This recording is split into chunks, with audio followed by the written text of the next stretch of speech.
morning. Thanks for joining me. Today we're going to be making a root vegetable casserole. So it's the end of June. Over the past month and a half, I have pulled all the root vegetables out of my garden, right? It's getting hot enough outside that they're going to start sprouting and flowering, and then the root doesn't taste as good. So I've been pulling root vegetables out of my garden. My refrigerator is full of them. I don't have a root cellar, and I'm eating them, but I need to really start eating a lot of them because my summer vegetables should be coming in soon. We're already getting green beans. So yay, that's kind of the beginning of it, but I really wanted to just find a method to use a lot of various root vegetables. So I started cutting before I started filming, but I've got some carrots, and I'm looking for about four to 6 cups of vegetables. This is a very, more of a method than an actual recipe. You just want enough vegetables to fit in whatever kind of casserole dish you're using. If I get all these chopped up and my casserole dish is too small, I will just get a bigger one. But enough root vegetables to fit in whatever size casserole dish you want to use, and then we're just making a roux to go along with it. So I've got my carrots chopped up. The next thing I want to do is just go ahead and start making my roux. Okay, so roux being a combination of equal parts fat and flour. We've made roux before, and so I am just going to use 2 tablespoons of butter, and once that melts, I will add 2 tablespoons of flour to it. Okay, so I pulled this little potato. It accidentally got pulled out of the garden a little early, so there's a couple spots that aren't great. So I am just going to cut those off, and I'm going to use the rest of it. Cannot wait for the rest of my potatoes to come in, but just the one little one for now.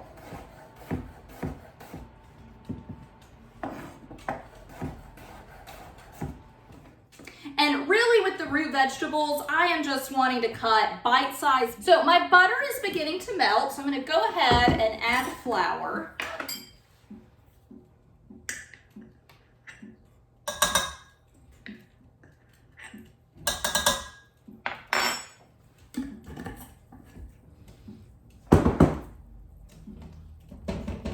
And then I'm going to start whisking it together.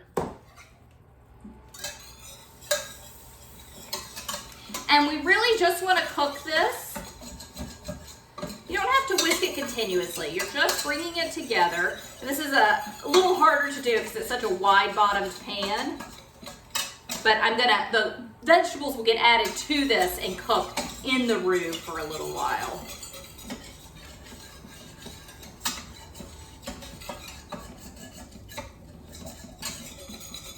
So you're really just whisking to combine and get any lumps of flour out.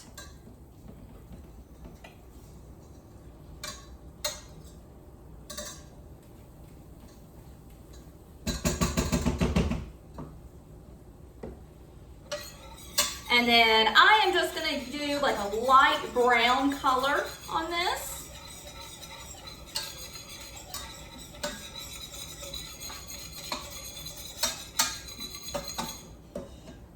Go ahead, and so to the roux, we're going to make just a sauce base, so a bechamel sort of. Bechamels usually are just milk, but we are going to use chicken stock and milk, which is very similar to how I make my base for like a chicken pot pie, or I believe the chicken and leek pie we did was the same way.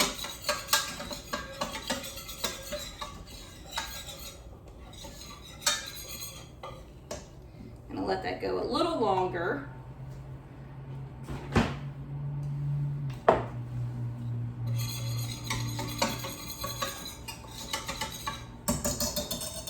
Probably stop whisking and just stir. There's no more lumps.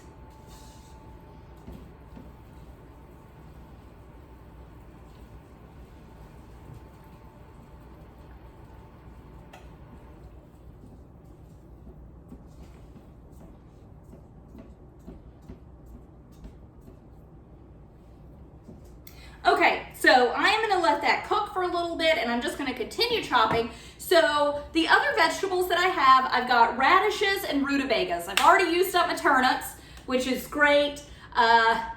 Only getting started on the carrots, obviously just the one potato. And I have beets, but if I were to make this with beets, I would have some sort of Pepto-Bismol colored dish, and I'm just not really interested in that. Beets are delicious in other applications, so I'll save them for another time. But I am just going to get to chopping and working on our sauce. And so with these rutabagas, so I've already trimmed, like they have a root that comes down further, just like on these radishes, which I have not trimmed up yet. So they have a little tail root. I've trimmed that off, and of course both of them would have a top that I have trimmed off as well.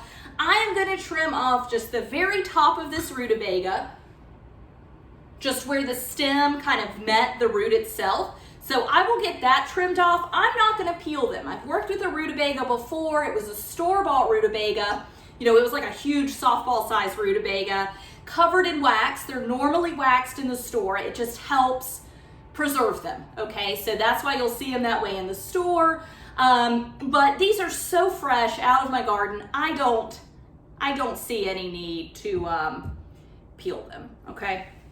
My sauce looks good. My roux looks good, so I'm gonna go ahead and add chicken stock. And this is a pint, so 2 cups.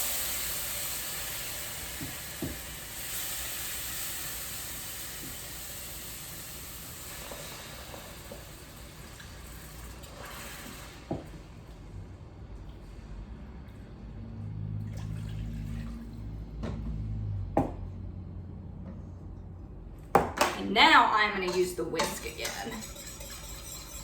You are just looking for a smooth sauce, and then we'll let the sauce cook down and thicken some before we add our vegetables in.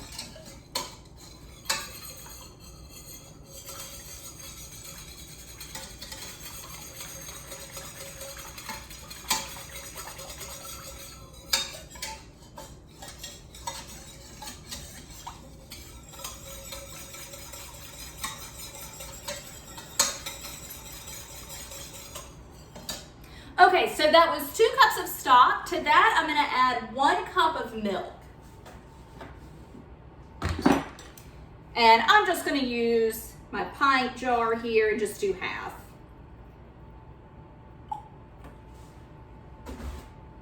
But I'm not gonna add it just yet. I'm gonna give it a second, let this cook down a little bit, start getting going on my vegetables.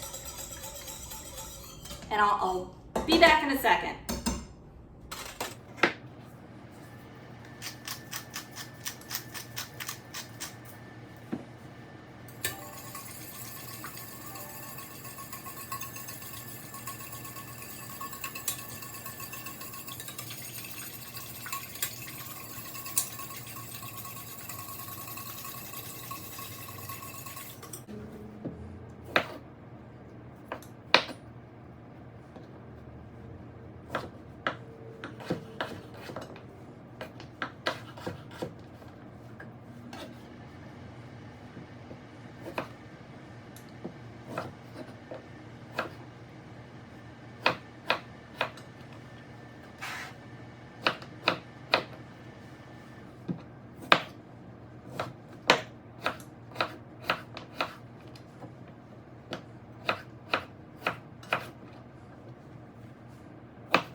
Okay, so I've got my overflowing 4 cups of vegetables. I think I said 4 to 6. This is a quart, so this is a 4-cup measuring jar. It's over the brim. I'd say I've got about 5. I'm gonna hold off on the rest of these radishes. I was hoping to finish them off, but I think I'm gonna pickle them later. I just don't want this to taste overwhelmingly of radish. I love radish, but a whole dish of overwhelming radish is kind of a lot. So I'm gonna get these back in the refrigerator. I'm just gonna keep mixing this until it thickens up, and then we'll go from there.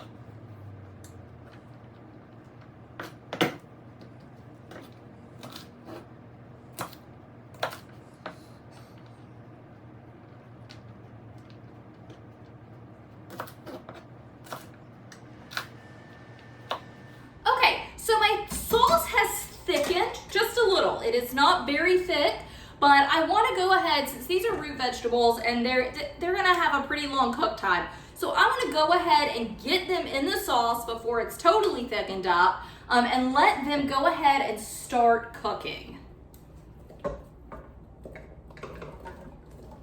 And I am going to want to leave these in here for about 20 minutes. And just let them cook in the sauce. I'll probably put the lid on, just kind of like cockeyed, you know, half on, half off, or tilted. It won't be half on, it'll be mostly on, just askew.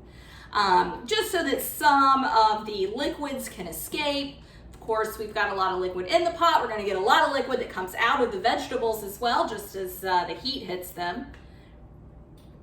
And then when I went to put my radishes up, I, of course, remembered that I am beginning to get into the part of the season where I'm where I've got a lot of green beans. Not a huge amount, but enough. I'm pulling out about 2 handfuls every day. So I need to be incorporating them into dinner pretty frequently, so that I don't, have too many all at once. And I mean, of course I'm gonna preserve some of them, but I thought they would be great in here, just a little greenery to kind of brighten up the colors. But I will wait and put, they're not as hardy as root vegetables, so I'm gonna hold off on putting those in until I want to get this in the oven. And I've also got a handful of thyme that I grabbed in the garden this morning, and I will be flavoring this with that as well. So once these cook down, like I said, it's gonna be just about 20 minutes. I'm not gonna give it a ton of time. I'm gonna put them into my casserole dish. So I'll just put the whole pot into the casserole dish. I'm gonna top it with breadcrumbs, and well, I'm gonna eat it tonight. So I'm gonna put it in my casserole dish and probably stick it in the fridge for a few hours. But then tonight, I'll bake it off. It'll bake for about an hour, and at that point, I'll top it with breadcrumbs to give it a nice crunch on top, add some texture. Also a good way to clean some breadcrumbs out of my freezer, because just like with the green beans, I'm about to have a lot of stuff coming out of my garden, so I'm kind of trying to free up some space. You could use crackers, you could crush crackers, you could use any kind of breadcrumb, you could, kind of like the chicken pot pie we did, you could top this with biscuits, you could top it with phyllo dough or puff pastry, or you could not top it. You don't even have to top it. I'm just trying to use up some breadcrumbs, but very simple dish. As I said earlier, more of a method than oh, I forgot to add something. I like to add a little mustard into this. I'm using whole grain mustard. Sorry, I want to do about a tablespoon and a half to 2 tablespoons. But this whole cooking, it's more of a method than an actual recipe is what I was saying. But with the root vegetables, I'm just gonna finish up what's in here. which will be about 2 tablespoons. With the root vegetables, this is, the mustard is a really nice addition. I mean, it's obviously a very bold flavor, but it works because you've got a lot of other, you know, rutabagas and radishes are not known for their subtlety. So you've got a lot of other bold flavors going on in here. So glad I remembered to add that in. But I will bring you guys back when we're ready to eat. Thanks for joining me. Okay, so my vegetables have cooked for about 20 minutes. And they are in the beginning stages of getting soft. So I'm just spraying my casserole dish with a little nonstick spray to help with cleanup later on. And now I'm going to go ahead and get my green beans and my thyme added in.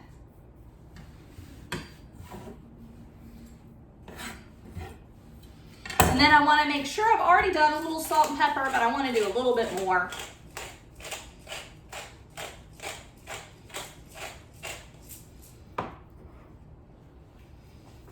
And just give this all a good mix. And my sauce is thickened up a good bit. It will continue to thicken as it cooks, so it's not a you know, it's not a pure bechamel sauce, right? If it were 3 cups of milk, it would have thickened up a little more, I think. But being that it's only 1 cup milk and 2 cups chicken stock. So 2/3 of the dish is chicken stock, which isn't really known for its thickening properties. So despite having the roux, I mean, it's only ever gonna get so thick. But the chicken stock is going to add a lot of flavor. And if you wanted to make this vegetarian, you could certainly use vegetables. Whoops! You could certainly use vegetable stock, or you could easily do all milk. That would be fine as well. So just get my vegetables in, and then scrape all the sauce. Remember, I see all these little bits of mustard. Remember, we added 2 tablespoons of whole grain mustard at the end. And I made a little bit of a mess, so I'm just gonna get things cleaned up real quick.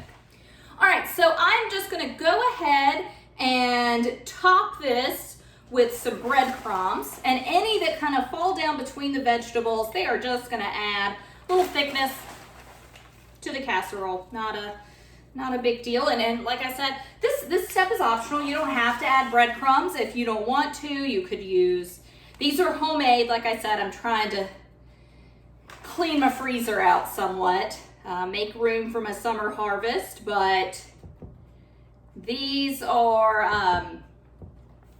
homemade. You can use store-bought. You could grind up crackers. You could top it with croutons, maybe. You could use, like, make more of a pot pie, right? You could use some refrigerated biscuits or frozen biscuits, or make your own biscuit topping or puff pastry. I think I named all the different things you can do to top it, and you don't even have to do any of them. So I'm eating this for dinner. I think I said that earlier, eating it for dinner. So I will dot it with butter, just to kind of help those breadcrumbs brown up in the oven. And then I will cook this for 45 minutes to an hour, just until the top is nice and browned and the vegetables are fork tender.